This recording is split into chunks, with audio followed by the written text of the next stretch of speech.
សូមមេត្តាប្រទិញស្នាព្រះធម្មយើងខ្ញុំ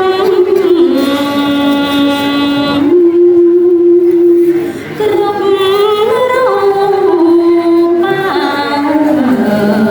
ជួបជុំគ្នា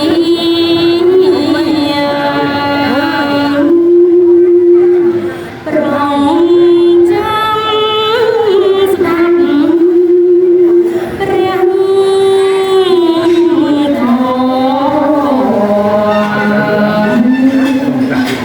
បំភ្លឺខ្មៅសាប់ដើរទៅផុតទុក្ខឆាប់កើតចាំងឈឺស្លាប់ត្រូវប្រញាប់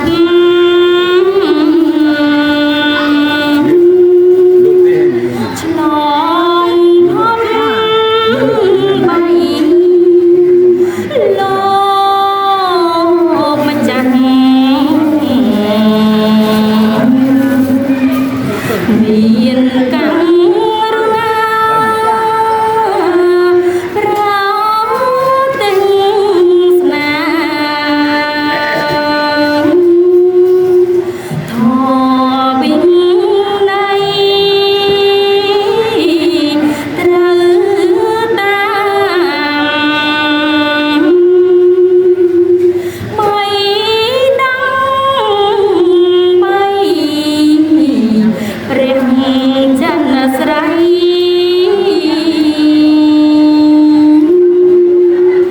មានបទដែលការហេតុនេះពុទ្ធបរិស័ទប្រងប្រយ័ត្នស្ដាប់ទិញស្នាស្ងប់ស្ងៀមកុំចរចាកើតបញ្ញា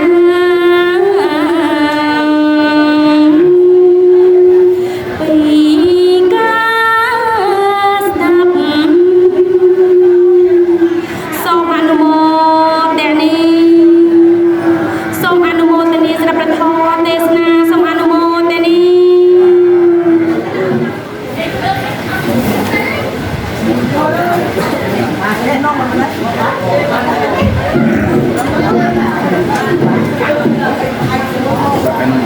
បាត់ហើយតា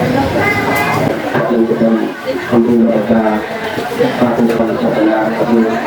untuk kebanyakan